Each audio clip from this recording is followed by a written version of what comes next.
Hello guys, good morning. তোমরা সবাই কেমন আছো? আশা করি ভালো আছো।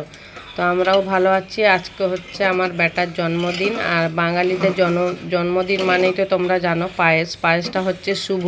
পায়েস ছাড়া বাঙালিদের জন্মদিনই চলে না। এই জন্য সকাল সকাল বসে পড়লাম ছেলের জন্য পায়েস করতে।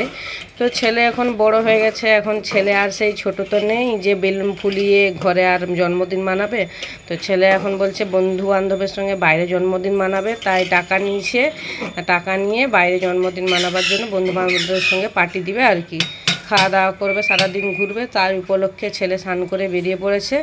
আর আমি মা, যেহেতু আমি জানি যে পায়েসটা আমার শুভ, আমার বাচ্চাদের জন্য পায়েস রান্না করতেই হবে জন্মদিনের দিন। ওই জন্য আমি যে পায়েস বসেছি, ছেলে যদি দুপুরবেলা আসে তো তাকে মালা ঘুমসি দিয়ে এই যে পায়েসটা মুখে দিব। আমাদের কর্তব্য আমাদের করতেই হবে, ছেলে মেয়ে বড় হোক আর ছোট থাকুক, মায়েদের কাছে তো বাচ্চারা সারা জীবন ছোটই থাকে। তো এই যে একটু পায়েস রান্না করছি তাই ছেলের জন্য।